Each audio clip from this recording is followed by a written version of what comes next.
السلام عليكم ورحمة الله وبركاته. أصحابتك وحرن جنال كمركل السود وهذا أدي هذا وما تسنتهين مقال كان وحربا إن الذي كله وذاقه داوع جاري هجاميها عصب إيران مجتبى خمني أو فاهين ديراده أي كسر بحيث ورجيس كنيويورك تايمز أي واحد أي قرين أنت أول أجي هاي داوع جاري هجاميها إيران يسدو كلنا إن هذا ولي حالة دي سلالة عالية dadka intooda badanna aan loo ogolayn inay arkaan laakiin miirkiisu waa uu joogaa oo waa taam amara waa bixin karaa laakiin waxaan ognahay ilaa iyo markii la doortay in uusan warbaahintana ka soo muuqan meelaha publicana uusan ka soo muuqan haddaba faahfaahinada laga bixiyay daawiciisa ilaa iyo intay la eg yihiin ayaan idinla wadaagaya sidoo kale wasiirka arrimaha dibadda ee wadanka Iran Abbas Araghchi oo qadka telefoonka kula hadlay ra'iisul wasaare ku-xigeenka Pakistan wasiirka arrimaha dibadda iyo taliyaha ciidamada wafti uu hogaaminayana ay ku tagi doonaan caawa booqasho magaalada Islamabad ee wadanka Pakistan laakiin arintan si toos ah ulama xiriirto wada hadaladii Mareykanka waa booqasho uu wasiirka arrimaha dibadda uu ku kala bixinayo wadamada ay ka mid yihiin Pakistan, Oman iyo waliba Ruushka arrimahaasina sidoo kale waan idinla wadaagaya askari ka tirsan ciidamada Mareykanka gaar ahaan ciidamada qaaska ah kuna lug lahaa howlgalkii lagu soo qabtay madaxweynihii wadanka Venezuela Nicolas Maduro ayaa shalay la xiray sababta loo xirayna waxa ay tahay in uu sharad ku dhigtay in madaxweynaha wadanka Venezuela la soo qaban doono ka hor bishii January ee sanadkan horaantiisii inta aysan dhamaanin marka warbixin uu ogaa ayuu ku sharatamay waxana uu ku helay lacag ku dhawaad $500,000 haddaba arintaasi ayaa loo soo xiray faahfaahin ayaanan idinka sii doona balse marka hore soo dhawaada waxaan ogeyn in hogaamiyaha cusub ee Iran Mujtaba Khamenei uu dhalay Ayatollah Ali Khamenei oo la dilay 28 bishii February ee labaad ee sanadkan duqeyntii ugu horeeyay markii dagaalkan uu bilaabanayay Iran ay ku dishay ayna Mujtaba Khamenei aabihii xaaskiisii hooyadii iyo sidoo kalena ilmo uu isagu dhalay ayaa hadda markii ugu horeysay waxa la ogaanayaa dhaawaca gaaray inta uu la eg yahay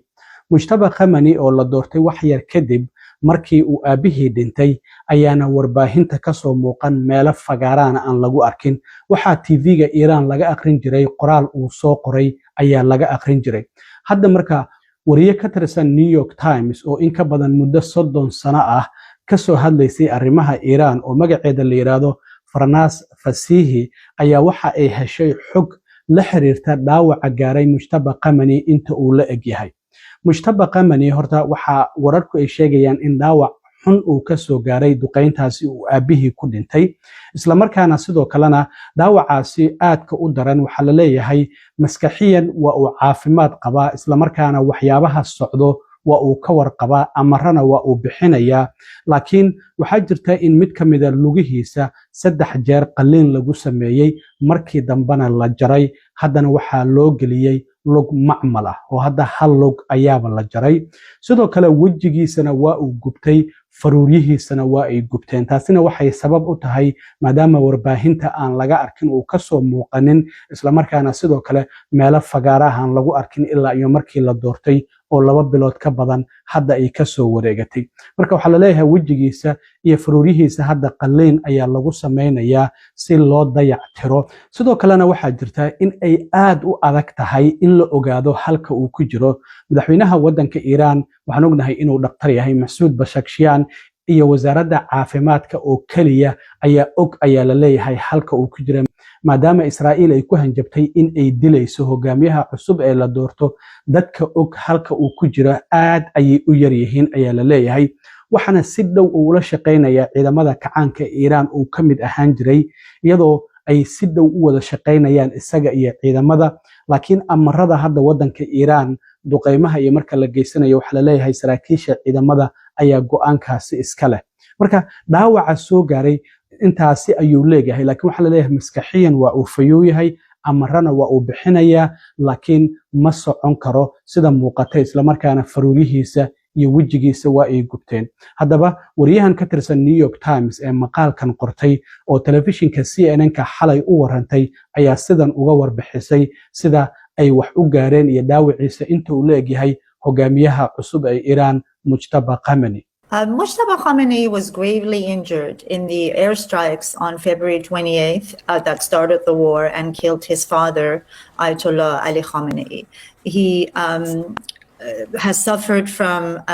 severe leg injury. His leg has been operated on. There are suggestions that it may even be amputated, and he's waiting for a prosthetic leg. His hand has been operated on, and it's gaining functionality. And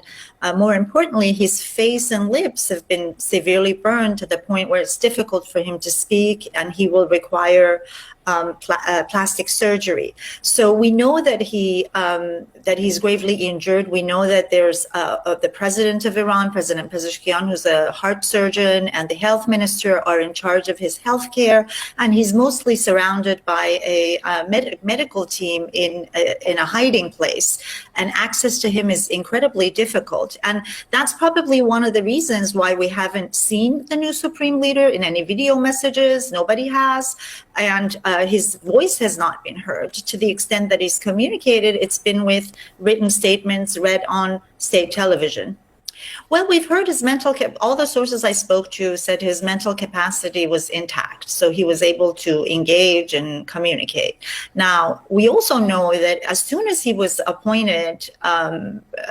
as the successor of his father, Israeli officials said that they would assassinate him if they found him. There's been airstrikes that have killed not just Ayatollah Khamenei, the late Ayatollah Khamenei, but also very senior commanders. So there is a real threat and risk to his life in the view of the Iranians and from what we can gather. Part of the reason why there's no access to him is because I heard from sources that Iranians are worried that if officials try to visit him, their movement might be traced to him, because we know that also the movement of senior officials has been sort of monitored. So that's one of the reasons. And I think you also mentioned his physical condition, right? He probably doesn't want many people to see him in this vulnerable and weak physical condition and wants to recover, right? dhinaca kale waxaan ognahay in hadda aysan jirin wax wada hadalla oo toos ah oo mar labaad ay isaga hor imaanayaan Mareykanka iyo sidoo kalena Iran. madaxweyne Trump shalay arrimahan markii wax laga weydiiyay wuxuu yiri aniga wax degdeg ah iguma jiraan. waa kii shalay sidoo kale soo qoray qoraal uu u muuqday in uu leeyahay Iran iyada ayaa kala qaybsanba kuwa mayal adag iyo kuwa dhaxdhaxaada, walow Iran arrintaasi ay iska beenisay oo tiri arrintaasi waa dagaal maskaxeed warbaahinta oo Trump uu marinayay isla markaana la doonayay shacabkeena in lagu maran habaabiyo. haddaba wasiirka arrimaha dibadda ee wadanka Iran Abbas Araghchi oo kamid ah wada xaajoodayaasha dawladda Mareykanka la xaajoonaya ayaa waxa uu qadka telefoonka kula hadlay ra'iisul wasaare ku xigeenka wadanka Pakistan, wasiirka arrimaha dibadda ninka la yiraahdo Mohammad Ishaq Dar, iyo sidoo kale taliyaha guud ee ciidamada Pakistan ninka la yiraahdo Asim Munir. waxaana ay ka wada hadleen ayaa la leeyahay arrimihii xabad joojinta iyo sidoo kale arrimo labada wadan quseeya. sidoo kale wasiirka arrimaha dibadda ee Iran Abbas Araghchi waxa uu mar kale telefoon gooni ah kula hadlay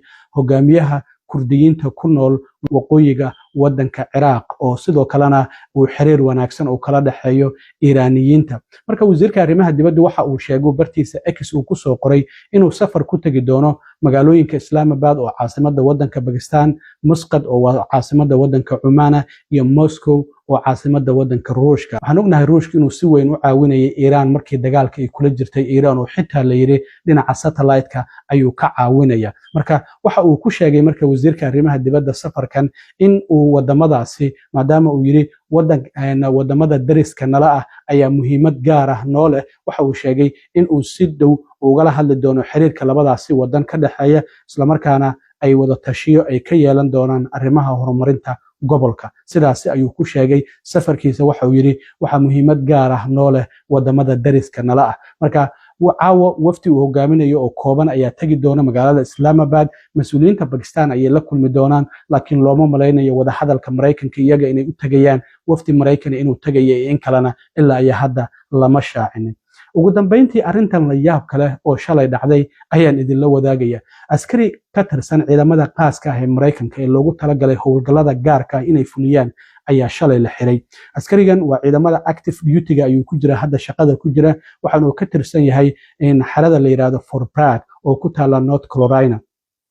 magaciisana waxaa la yidhaahdaa Ganon Ken Van Dag waa 31 jir waxa uu ka mid ahaa ciidamadii qaaska ahaa ee howlgalkii lagu soo qabtay madaxweynihii Venezuela Nicolas Maduro laakiin sababta loo soo xiray waxay tahay in uu ku sharatamay in madaxweynaha wadanka Venezuela xafiiska laga qaadi doono ka hor inta aysan dhamaanin bishii January ee horaantii sanadkan 31deeda inta aan la gaarin in xafiiska laga ridi doono waxaan ognahay madaxweynihii Venezuela ciidamada qaaska ah Mareykanka inay soo qabteen 3 bishii January ee koobaad ee sanadkan haddana xabsi ku yaala New York uu ku xiran yahay marka waxa la leeyahay account ayuu wuxuu ka samaystay website-ka dhinaca qamaarka ama lagu sharatamo ee la yiraahdo Bully Market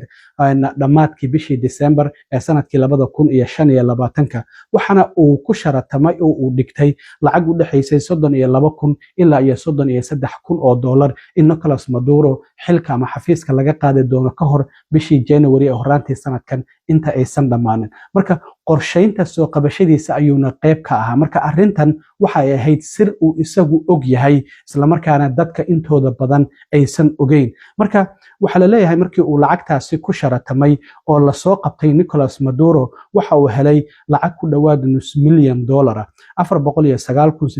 $409,881 ayuu qaatay sidaas darteed ayaa marka ninkan markii baaritaan lagu sameeyay la ogaaday in sir dawladda uu isagu og yahay uu sharad ku dhigtay lacag fara badanna uu ku qaatay accountigan marka waxa la leeyahay wuxuu sameystay dhamaadkii bishii December ee sanadkii 2025 ilaa iyo horaantii bishii January ee sanadkan 2026 marka wasaaradda cadaaladda ayaa marka ninkan maxkamadeyn doonta ninkan waxyaabaha lagu haysto waxa ay tahay oo lagu soo dacweeyay musuqmaasuq iyo inuu si sharci darro ah u isticmaalay warbixin sir ah oo isagu oo kaliya uu ogaa si shakhsiyan uu uga faa'iido waa markii ugu horeysay wasaaradda cadaaladdu ay dacwad ku soo oogto qof sharad ku dhigtay waxyaabo uu og yahay isla markaana sidoo kalena suuqa saadaalinta sharadkaasi dhigtay kuna sharatamay wax uu isagu og yahay maadaama uu ka mid ahaa ciidamada qaaska ah ee qorsheynta iyo soo qabashada madaxweynihii hore wadanka Venezuela Nicolas Maduro qayb ka ahaa marka